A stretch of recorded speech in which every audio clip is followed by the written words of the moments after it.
Welcome everyone to Scareticulous. Today I'm going to be talking about weapons and giving my spoiler-free review, I suppose, on the film and what I thought about it in general. I'll get into some specifics about like the tone, the theme, but I'm not going to reveal any like specific, plot points that are going to be integral to figuring out the ending of the film and all any of that stuff. Feel free to hit that thumbs up, subscribe to the channel, and let's just get started. My opinion on weapons. First off, I thought it was fantastic. It was very effective. I obviously was looking forward to this movie for months because I knew that Zach Kreger was directing it, and he directed Barbarian before this film, and I guess that was his first foray into horror. If you guys know anything about YouTube, you'll know who Zach Kreger is because he was on The Whitest Kids You Know. That was like a sketch comedy, like kind of a like a comedy show, right? So he previously, before Barbarian and Weapons, he worked primarily on comedy. When I first saw Barbarian, I didn't know what to expect. I heard good things. I heard it was creepy. I was like, okay, cool. Can't wait to see this film. What I got when I saw the movie was something so surprising is how it kind of pushes and pulls you in different directions, right? Like in Barbarian, the setup of the film is these two people basically double book an Airbnb. It doesn't seem like anything too abnormal is happening.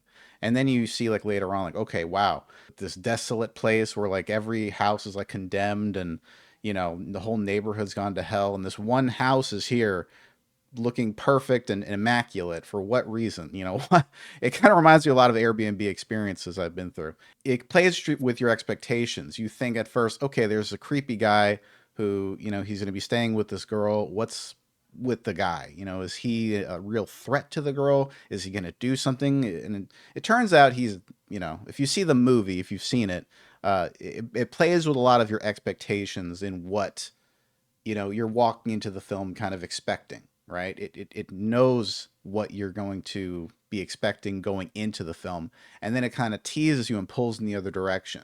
And I think that's what makes it so effective is knowing what you're going to expect walking into it and then getting something completely opposite after that. And that's kind of like the point where it does something that other horror movies just don't do, and it kind of disorients you, right? It kind of reminds me of like a David Lynch kind of film. And Zach Kreger has noted David Lynch as like an inspiration. He's also noted The Shining, Stanley Kubrick. He's noted Coen Brothers as a big inspiration for him. Basically, he'll have you following a narrative of what's going on in the film, and then he'll just completely displace you, and you're like, wait, what just happened? I was going along with the story. I was enjoying it. I was following it, and now we're somewhere else, and I'm like, what is happening here? And you're left just kind of like in this limbo, trying to figure out, okay, why is this happening right now? It's so random. And then he leads it right back around. You're like, oh, and you basically start to figure out the puzzle that he's trying to take you to try to solve, right? This journey here. His horror movies feel like he's sending you on a journey to figure out the film. Whereas so many horror movies and thrillers these days are so kind of formulaic. It's like, okay, something bad happens, a murder happens, some kids go missing, some people die, whatever.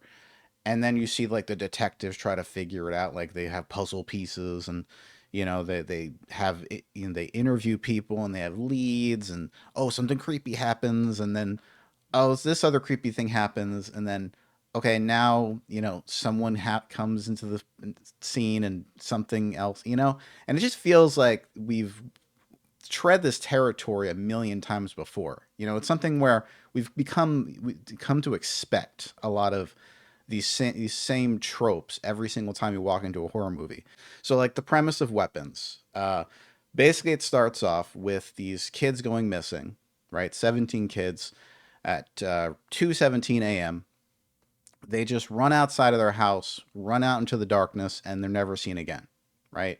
The next day, they find that there's one kid who is still in class. That this one class, right? They find out that this teacher, like all her students left, but one kid. And after this, like they try to figure out, okay, where'd the kids go? They do an investigation. They interview the one kid. They interview the teacher.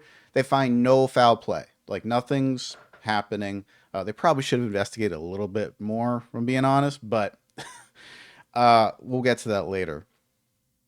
Um, and they basically find like, okay, no one's at fault here. It's just some weird thing that happened where all these kids vanished out into the darkness at 2:17 a.m. and no one can explain why. They have footage on like ring cameras and stuff. They've, figured that they just must have just ran away or something, right? Maybe someone was involved, but it wasn't the teacher and it wasn't that kid. But yet they end up blaming the teacher anyway because they can feel like she had something to do with it, right? Like, because obviously, why is it only students from her class that ran away, right? She must have had some kind of influence on them. She's the adult, and it was only her class that was affected. Like, if it was spread out across the whole school, I don't think that anyone would have really questioned her in particular, but because it was only her class that was affected and then this one kid was left, it seemed really suspicious. Like, okay, lady, what did you do with our kids? I understand the parents' emotions. And so that's kind of like the premise we're walking into is like, how do we figure out, okay, what happened to the kids? Uh, how is Julia Garner's character involved? She plays the teacher. And she plays like a very nice person, although she has a past. And her past is kind of used against her. Basically, she serves as like I guess the main protagonist, the main culprit who probably might have had something to do with it. But then we get introduced to other characters like Josh Brolin's character. He's one of the parents. He has more of a deeper kind of side, a deeper kind of focus to him in this film, where we kind of figure out, okay, because he's obviously a very concerned parent. One of his kids went missing, so he's trying to figure out like what happened. They have like a struggle. Him and Julia Garner's character. There's also the principal, who's he's gay, and that plays a role later on. And you're just trying to figure out like what is happening here, and then you find out that the structure of the film is they kind of split it up between different people, different characters that are in. So you have Julia Garner, you have Josh Brolin's character, you have this one cop who's played by that one dude. What's his name? Alden Enrich, I think that's his name, and Benedict Wong plays the principal. Then you have a few other characters we're introduced to, and you basically see like different sides of the plot play out, and you're like, okay, why are we following some of these characters that don't even have anything to do with the main plot of these kids missing? Like, you're expecting when you walk into a film like this, okay, them trying to figure out how the kids went missing, where'd they go, do you have leads, is there a greater mystery at play, do we need to figure out some kind of like riddle of, is something paranormal happening, is there like a child murder on the loose? Like, we don't know, right? And we're trying to figure that out, and then we're led like into a strange direction, and we're like, what does this have to do with the plot of the film, right? And that's the trick. The trick is to basically displace us, right? And it's very smart, because the one thing you don't want to be when you're watching a horror movie is bored. You don't want to be like, what is, like, I know everything that's going to happen. It becomes predictable after a certain point. You know what to expect. You even can predict lines. You can predict scares. You can predict whole character arcs. Like, okay, she's going to die. She's going to live at the end. He's going to die. You know what I mean? Once you can predict that stuff, the game's over. Like, it's a bad movie. It's predictable. It's boring. Or it's just like, mediocre, right? That's the kind of movie that can't survive in the current climate of horror movies. Maybe it could have survived like 30, 40 years ago, right? Like 80s cinema was full of movies and sequels to horror movies that, are very predictable. You know what's going to happen. You know they're going to die. You know they're going to have sex, and they're going to, everything, right? You could predict everything back then. And that was part of the charm, right? That was part of the charm of those movies. But now, if you're going to make a serious horror movie, you got to bring your A game. You got to like really know how to like draw the audience in, and like make them kind of guess like where things are gonna go. You gotta surprise them, right? And so this movie's very good at kind of keeping you on your toes, as was Barbarian, because it doesn't spell anything out early on. You don't know what's going to happen. That doesn't make it aimless, right? It's important to make that distinction. It doesn't mean that it doesn't know where it's going. You have faith in the director. You have faith that he knows where this is headed, and there is a point to everything, right? To Julia Garner having like her past, and she's interacting with this cop, and Josh Brolin's character, like he's kind of like trying to figure out, he has like a dream, and then that sets him off on a mission, and he's trying to figure out like what happened to his kid, and he does this like kind of pseudoscientific way of trying to figure things out, and it all leads to one inevitable end. And once you figure it out, and you figure this out like fairly early, like I would say like maybe like an hour and 20 minutes into the film, you already kind of figure out like, okay, I know where this is headed. I know, like, basically who the villain is, who's responsible for everything. Now you want to see how all of it converges, right? In the end. That becomes the part. It's not the focus of like trying to figure out how this happened like that. You get that kind of figured out for you at a certain point. You're like, "Oh, okay, now let's see like how it all comes together," right? And that becomes like the and how it gets solved, right? Because a lot of horror movies, nobody really talks about this, but they can go either way when it comes to endings, right? They could either end happily or they could end very badly, right? So, and I'm not going to tell you like which way this movie ends. You have to see it for yourself because again, I don't want to spoil it, but if you're walking into the movie and you kind of already know how it's going to end, then that's very bad. But if you're going to end it a particular way, you have to really sell that ending, right? It either has to feel like, okay, that was earned, like we needed it to end that way, or you haven't done a good job, right? So I would say that the ending to this movie I felt was satisfying. I felt it was well earned, and this feels like a modern fairy tale kind of film. Uh, so there's lots of elements of like Grimm's fairy tale. Um, there's like definitely some paranormal elements to this. Once you see the film, you know what I mean. And there is symbolism. I don't know if Zach Kreger meant all of the symbolism that he was putting into the film. Of course, there's other people influencing the film, like art directors, cinematographers, graphic design. I mean, everyone's got a role in the making of a film. So I'm sure, like Zach Kreger, even if he didn't mean for some of these things to come across, they did end up coming across, in the meaning of the film. And so we end up getting like a very satisfying narrative that is creepy, and it's something like I wouldn't even like. It's something I never really thought was that scary, right? Like there's some themes in horror that I don't think are particularly scary. Like for example, let's take Frankenstein. I don't think Frankenstein is that scary of a story, right?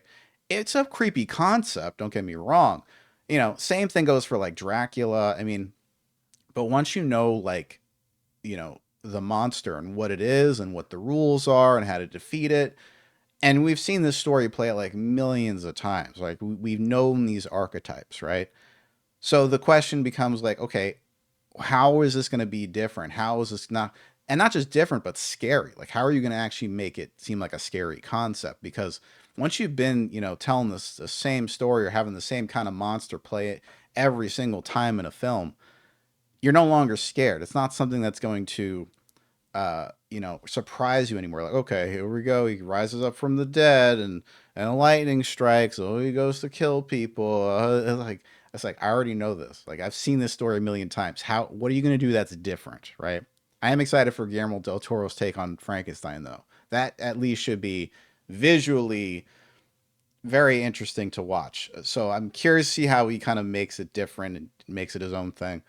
Um, but again, getting back to weapons, I think that it was a very satisfying take on a horror, and it doesn't. What I think is interesting is how playful.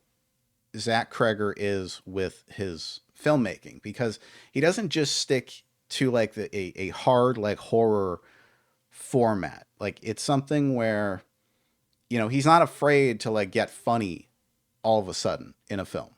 It can like go from like scary to funny in like a second. And I love that sense that we don't know what to expect, right? Because sometimes you need to be like jolted to feel something else, and that I think lends a lot of like uneasiness to the film, which is definitely something you want to feel when you're watching a horror movie. You don't want to just be scared the whole time. You want to be unsettled. You want to have like your feelings played with. You know what I mean? Like you want the film to like go off in all kinds of unexpected directions, because that's the only way that you're really going to achieve the kinds of emotions and scares that a horror movie can evoke from a person. There's plenty of, it's like a comedy, there's a drama. I mean, they all have their ways of telling a story that are very predictable. You know the beats, like the characters, the tropes that are involved, and you know the types of jokes that they're going to be telling, right? And the timing's got to be perfect. Horror movies have a similar aspect to them, where they need to have perfect timing between like the sound design and the visual aesthetics. Some people were complaining about the lighting. Like I heard like Red Letter Media, those guys weren't really happy with the lighting. I thought it was great because the dimness of the scenes actually made it more eerie to me. You don't need like a bunch of light in a scene that's supposed to be moody and scary. You want to feel like you're in a dark house, right? And in a dark house, like it is very dim like that. You don't see a lot of definition in the shapes. And sometimes you want to have your mind fooled and tricked. Like, is that a person standing? Like that's part of the experience. Part of the experience is not knowing what's in the dark. And again, so this movie is good at kind of playing with the subtlety of like the shadows and the sound design, and then again with those cuts that like make the scare complete. So yeah, this movie was very good at what it was doing. It was taking you on like a journey. You didn't know exactly where it was going, but it all tied it up in the end, and it made it very satisfying to watch. And again, certain plot points you didn't even see coming, like stuff that like, okay, like, because and they had like some red herrings and stuff, because that's also part of it, right? You want in a horror movie to like for your expectations to be played with. You want your because you're walking into it with a preconception of like what to expect. Like, okay, this person had something to do with this person had some. So it's always like the last person you would expect to have like a significant role in the film. And again, that's something that this film plays with very well. So yeah, I was very impressed with that. Uh, is there anything else that I want to say about this film? Is the emotional journey, right, that it takes you on. Because again, like I said, 1 minute you're scared, 1 minute you're laughing, and that really does, I think, add to the add to the mystique of this film, and it adds to the enjoyability, and I think the rewatchability as well, because it's something that I would want to see over and over again, just to like kind of you know feel a lot of the same things, and kind of see a lot of the things I might have missed. There's lots of Easter eggs in this, lots of stuff that like are references to other movies, um, and that is something that I think it makes it one of the best horror movies I've seen in a long time. Um, ever since ever since a barbarian, I think. Um, so, what did you guys think of this movie? Did you guys see this over the weekend? Let me know in the comments below. I'd love to hear your thoughts. Please hit the thumbs up on the video, and I will see y'all next time. Later.